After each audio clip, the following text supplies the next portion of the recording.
monde, j'espère que vous allez bien. Hello tout le monde, j'espère que vous allez bien. Je vous retrouve aujourd'hui dans une nouvelle vidéo et avec un changement de décor. Comme vous le voyez, je suis pas dans ma véranda, vraiment le froid a eu raison de moi. Je me suis rapatriée dans le salon à côté de mon sapin. Ça fait un petit changement, voilà, de décor pour les vidéos j'aurai l'occasion de filmer au cours de ce mois de décembre. Alors de quoi est-ce qu'on va parler aujourd'hui? Je vais tout simplement revenir sur mes différentes lectures du mois de novembre. Novembre qui a été le mois de mon accouchement, mais j'ai quand même réussi à lire 6 romans, donc je trouve que j'ai plutôt bien sauvé les meubles. Comme d'habitude, je vais commencer par vous donner mon avis sur les livres qui m'ont le moins convaincu et après on va remonter petit à petit dans la notation jusqu'à parvenir à un coup de cœur. Sans plus tarder, je commence par le premier livre qui a été, disons-le clairement, une petite déception. Il s'agit du journal de Gertie, le tome 3. C'est toujours écrit par Bertrand Santini, c'est toujours très axé jeunesse, on est clairement dans un roman pour enfants. Que je m'achète parce que je les trouve très drôles, très chouettes et que j'ai bien envie de les faire découvrir à Marius d'ici quelques années. Et j'avais vraiment littéralement adoré les 2 premiers tomes. Du coup, je me suis lancée dans Marron à gogo qui sentait bon l'automne. Sans vraiment aucune crainte, aucune appréhension. Je me suis dit que ça allait être excellent et en réalité non, je me suis pas du tout bidonnée comme ça a pu être le cas avec les 2 tomes précédents. Là franchement je me suis ennuyée dans cette lecture. Je lui ai mis la note de 2,5 sur 5. Ce qu'il faut savoir avec ce livre, c'est que c'est écrit sous forme d'un journal intime du point de vue d'une petite chienne qui s'appelle donc Gertie, qui part très régulièrement en vacances à Aix-en-Provence avec son maître. Et dans son journal intime, jour après jour, elle nous raconte ses péripéties avec son ennemi juré, le chat des voisins qui s'appelle Tête de Fesse, et puis avec la chienne des voisins qui s'appelle Fleur et qui tombe dans les pommes dès qu'elle est soumise à des émotions un petit peu fortes. Et là vraiment l'humour est moins présent, les gags sont pas franchement très drôles. Et puis pour un tome sur l'automne, on passe forcément par la case du 31 octobre. J'attendais un petit clin d'œil sur Halloween, pas forcément avec des citrouilles à gogo ou quoi que ce soit, mais voilà, j'attendais un petit quelque chose et en fait non, l'auteur est parti sur une autre thématique pour la date du 31 octobre. Et une autre petite chose qui m'a chagrinée, il ne faut pas oublier donc, comme je vous l'ai dit, que ce roman est axé jeunesse. C'est vraiment une lecture pour les plus jeunes, je dirais à partir de 8 ans. Voilà, c'est un livre qui est adapté pour les enfants à partir de 8 ans. Et sur le dernier tiers du livre, on part sur la thématique d'enlèvement de chiens avec des méchants, etc. Alors je ne vais pas trop vous en dire pour pas vous spoiler non plus le récit, mais j'ai trouvé que c'était pas du tout adapté pour les plus jeunes. C'est pas que c'est effrayant, mais franchement ça peut se faire questionner les enfants les plus jeunes et voilà, tout simplement j'ai trouvé que c'était pas adapté et ça m'a laissé un petit peu perplexe. Donc je me suis pas trop régalée et puis autant quand j'ai lu le tome 2 je me suis précipitée pour acheter le tome 3 dans la foulée, autant là j'ai envie de vous dire oui je me prendrai le 4 parce que j'avais adoré les 2 premiers, mais j'en ferai pas une priorité non plus. Je vais ensuite vous parler de plusieurs romans pour lesquels j'ai mis la note de 4 sur 5, à commencer par le tome 1 de Shadowlands. C'est écrit par Kat Bryan et c'est sorti aux éditions Bayard Jeunesse. Alors il faut savoir que ce livre, je l'ai dans ma bibliothèque depuis au moins 7 ou 8 ans, mais il était du côté des livres lus, c'est-à-dire qu'il s'agit d'une relecture. Donc ce livre, je l'ai lu quasiment aussitôt que je l'ai acheté, donc comme je vous le disais, il y a 7 ou 8 ans, et je l'ai tellement aimé que je me suis dit, un de ces 4, il faudra que je le relise. Je voulais déjà le relire l'année dernière, mais je n'ai pas pris le temps, et il était encore dans ma petite pile à lire de relecture de cette année. Et je me suis lancée dans la redécouverte de cette histoire avec un énorme plaisir. Il s'agit du premier tome d'une trilogie. Moi dans ma pile à lire, j'ai le tome 2 à lire et je manquerai pas de le faire l'année prochaine parce que franchement, j'ai adoré me replonger dans ce roman qui est un mix entre un thriller, entre un roman d'ambiance. Dans cette histoire, on va suivre Rory qui est une adolescente, elle est lycéenne je crois. Et un jour, en sortant de l'école et en voulant rentrer chez elle, elle va traverser la forêt et elle va se rendre compte qu'elle est poursuivie. Le type qui la poursuit n'est autre que son prof et qui est en réalité après révélation de la part du FBI, un serial killer qui est traqué depuis plusieurs années et qui a déjà assassiné bon nombre de lycéennes qui ont chacune des profils différents. Mais Rory est sa nouvelle cible, donc elle va être eh bien, placée sous la surveillance du FBI qui va réinventer une nouvelle identité à Rory ainsi qu'à sa famille et leur faire quitter en gros leur ville pour les implanter autre part. Voilà, sauf que sur la route, il va y avoir un accident et lorsqu'elles vont arriver à destination sur une petite île touristique, Rory va se rendre compte que les choses ne sont plus du tout comme elles l'étaient avant. Déjà, il y a la perte de souvenirs de la part de son père et de la part de Rory. Elle croise des gens dont d'autres personnes ne se souviennent pas du tout.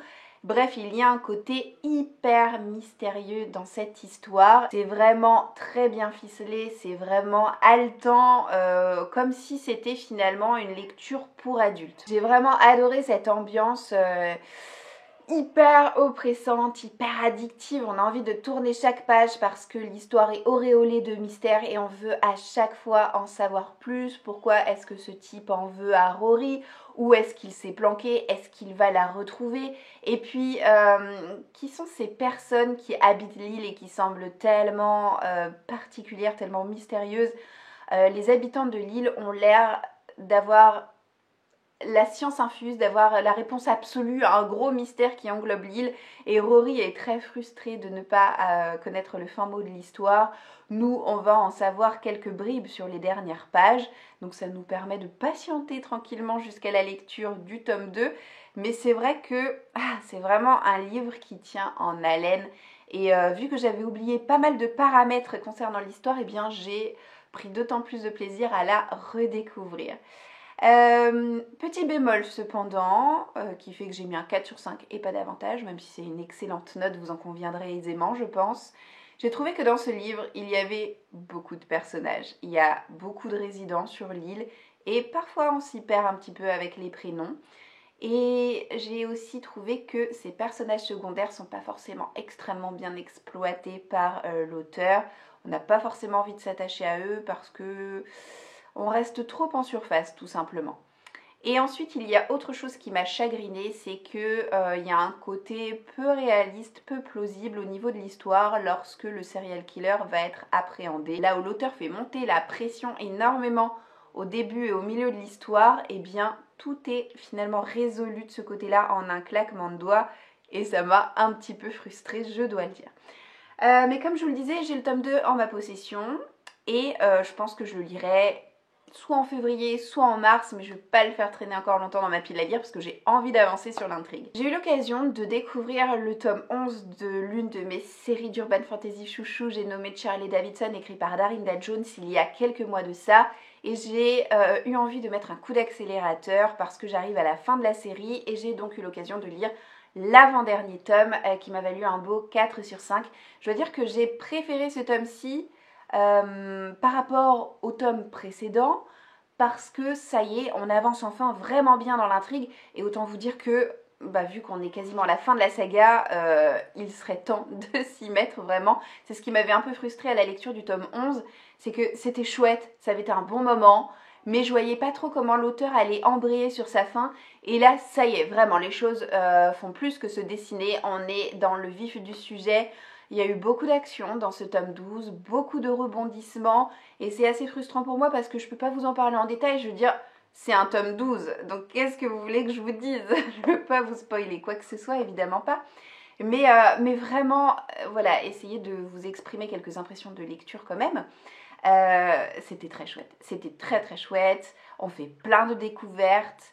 Je vois vraiment bien comment ça va s'enchaîner dans le dernier tome et croyez-moi ça va être puissant. Quant à la fin, elle m'a laissé sous le choc parce que rien, mais absolument rien, ne laissait présager de cette fin. Je me suis sentie prise par surprise, mais littéralement ça a été un énorme choc, beaucoup d'émotions et beaucoup de frustration aussi parce que je me dis oh non, non, c'est pas possible, ce n'est pas possible, ne lui faites pas ça. Et j'ai hâte de lire le dernier tome. Je sais qu'il y a quelques tomes en arrière, je vous disais « Ah, j'ai envie d'économiser les derniers tomes qui me restent parce que j'approche de la fin de la série et j'ai pas envie de quitter cet univers. » Mais maintenant, ça y est, j'ai dépassé ce cap pour me dire « Je veux avoir le fin mot de cette histoire. » Voilà. Au pire, je relirai toute la série d'ici quelques années, ça ne fait aucun doute. Mais en attendant, j'ai envie de lire le dernier tome de Charlie Davidson. Et là, un petit peu à l'image de Shadowland, et vous en entendrez bientôt de nouveau parler parce que ça fera partie de ces lectures que je vais lire en ce début d'année qui commence déjà à pointer le bout de son nez, mine de rien. C'est également un 4 sur 5 pour Anne d'Avonlea de Lucie Maud Montgomery. Alors, c'est le livre que j'avais choisi d'amener avec moi à la maternité pour être ma première lecture post-accouchement. Autant vous dire, ça a été un gros fail.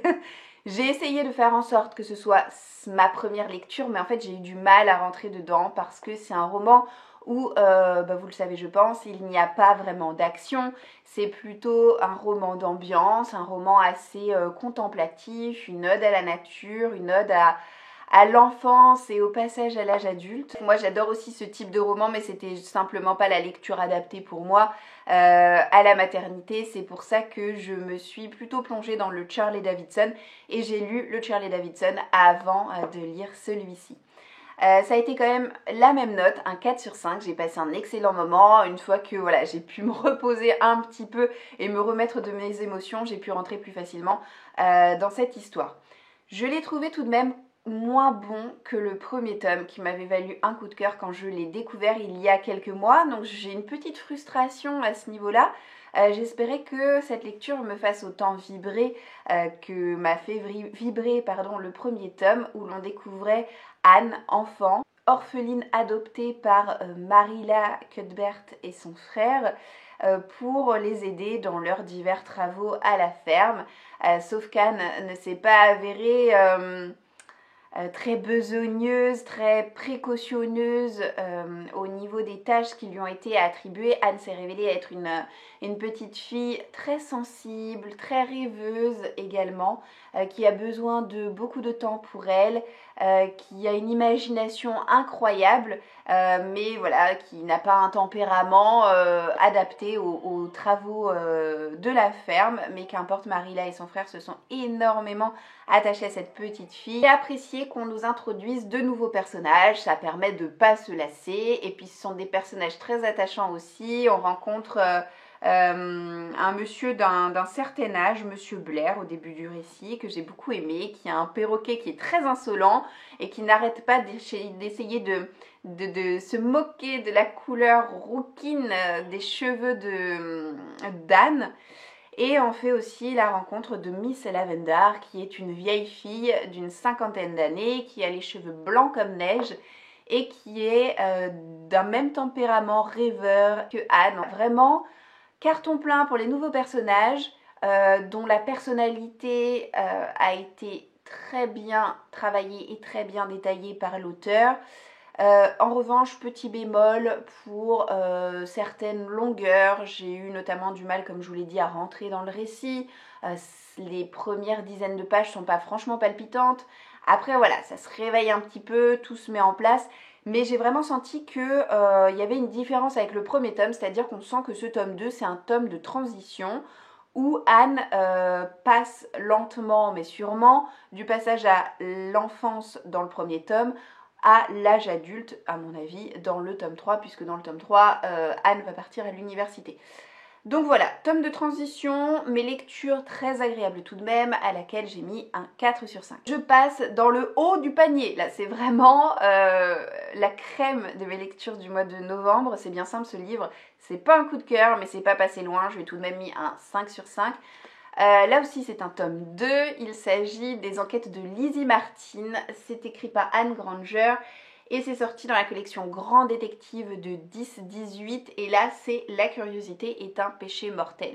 Alors c'est un policier, certains qualifient ce livre de cozy mystery, je ne suis absolument pas d'accord parce que oui, il y a du mystery mais il n'y a pas de cozy là-dedans. C'est vraiment un policier et un policier historique. Le premier tome était... Le premier tome se déroulait à Londres, on était au 19e siècle, donc ça se passe pendant la période un peu victorienne. Et voilà, c'est aussi un roman d'ambiance et c'est ce qui me plaît beaucoup avec ces romans. J'ai trouvé que qualitativement, ce tome 2 était meilleur que le premier tome. L'enquête est plus fouillée, plus aboutie, plus détaillée. Les personnages, on a eu le temps de les découvrir dans le premier tome, donc là on ne peut que s'attacher davantage à eux. Bref, carton plein pour ce tome 2. Ce que j'ai aussi apprécié, c'est que c'est pas une redite du premier tome, si vous voulez. On n'est plus à Londres, on part à la campagne, donc il y a un changement de décor qui est parfaitement bienvenu et qui amène du renouveau dans cette série. Je sais pas du tout de quel acabit vont être les tomes suivants, mais là franchement j'ai été absolument conquise. L'enquête c'est pas vraiment un huis clos, mais on reste quand même beaucoup cantonné dans une grosse maison dans laquelle va être envoyée Lizzie pour servir de dame de compagnie à une toute jeune femme à peine entrée dans l'âge adulte mais qui a déjà été maman puisqu'elle est mariée. Son mari a été envoyé au loin dans les colonies et elle a perdu à la naissance le bébé. Sauf que cette jeune femme est très perturbée parce que dans sa tête elle est persuadée que son bébé est toujours en vie. Donc on va faire venir Lizzie Martin pour lui changer les idées, mais on va aussi envoyer un psychiatre pour juger de sa santé mentale, voir si elle a besoin d'être internée ou pas. Voilà. Donc j'ai trouvé qu'il y avait une grosse montée en puissance dans ce récit et un énorme mystère, beaucoup de rebondissements là aussi. Des choses inattendues et puis peut-être des choses un peu moins inattendues également. C'est pas un coup de cœur parce que très honnêtement, le coupable, j'avais deviné son identité assez rapidement et ça m'a frustrée de voir que j'avais raison. Moi j'adore être prise par surprise dans ce type de romance, ça n'a pas été le cas ici, bon dommage. Mais il n'empêche que entre l'écriture, l'ambiance, les personnages, l'enquête, vraiment, c'était extrêmement chouette. Si vous aimez les policiers historiques, vous trouverez vraiment votre compte avec cette série-là. Et j'en viens à mon coup de cœur du mois de novembre, qui n'est autre que Vampiria, écrit par Victor Dixon. Alors au départ je pensais qu'il s'agissait d'une trilogie jusqu'à ce que je découvre récemment que oui, il y a une trilogie qui forme un premier cycle, mais vont s'ajouter à ce premier cycle d'autres cycles, donc affaire à suivre. En tout cas voilà, c'est le premier tome de la première trilogie que j'ai eu l'occasion de lire. C'est édité chez Robert Laffont dans leur collection R et c'était vraiment fabuleux. Je savais pas trop à quoi m'attendre en débutant ce récit parce que avec Victor Dixon ça passe ou ça casse, c'est-à-dire que j'avais eu un coup de cœur pour sa duologie animale. D'ailleurs si vous ne l'avez pas lu, franchement allez-y parce que c'est parfait pour l'hiver et c'était absolument fabuleux. J'aimerais beaucoup relire d'ailleurs ces deux tomes qui sont sortis il y a plusieurs années de ça maintenant aux éditions Gallimard Jeunesse. Et plus récemment, je vous parle de ça, ça remonte quand même à quelques années, j'ai eu l'occasion de lire la série Phobos de cet auteur. Et autant j'avais adoré le premier tome, autant ensuite tout s'est cassé la binette et j'ai fini par revendre ma série au complet.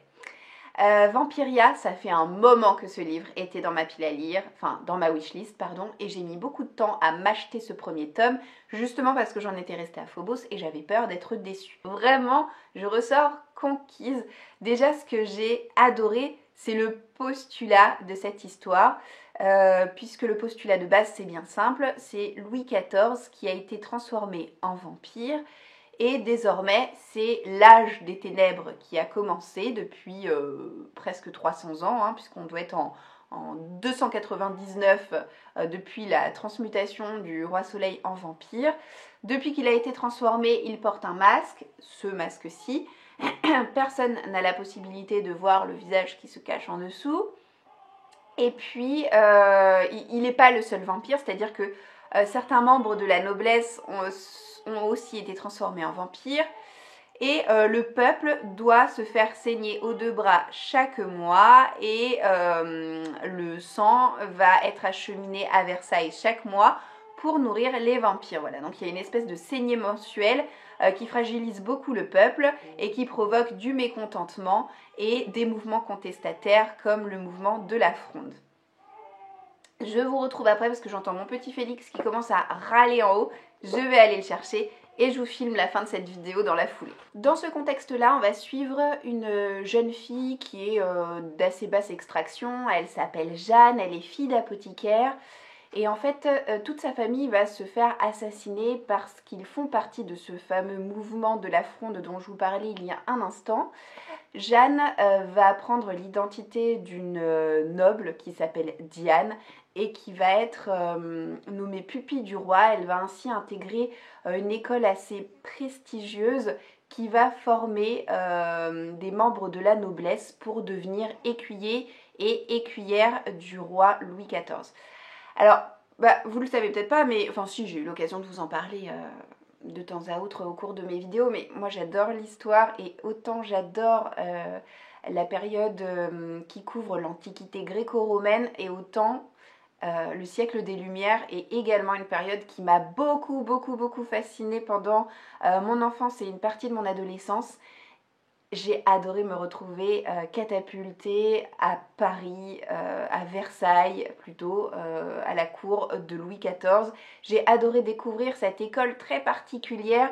J'ai trouvé de manière générale que ce récit était extrêmement immersif. C'est bourré d'action, c'est bourré de rebondissements, c'est bourré de mystères aussi, et puis de choses mais totalement inattendues. Je me suis fait tellement prendre par surprise à de nombreuses reprises. Moi j'ai adoré ça, hein. Moi j'aime quand on me mène par le bout du nez d'un bout à l'autre de ma lecture. J'ai une sainte horreur de savoir à l'avance à quoi m'attendre.